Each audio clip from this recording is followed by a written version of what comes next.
Ready? Yeah, it's going. Talk to. Alright guys, here's a 2010 VE Commodore. I was looking on YouTube because that's what I usually do if I don't know anything. I was looking on YouTube and they actually didn't have any videos of anyone trying to disconnect one of these airbag plugs. And as you know, you like to take things apart and not break things, so here we are, we're making a video.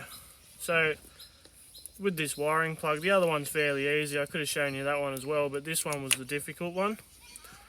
So all you do is you get a little flat blade screwdriver like this, anything like that fills up that little gap, and you actually, from this orange section, just pry like that, and that will pull it out.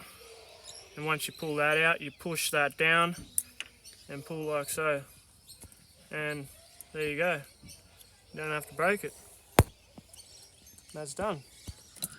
And pretty straightforward taking the seat out. I don't have to show you how to do that.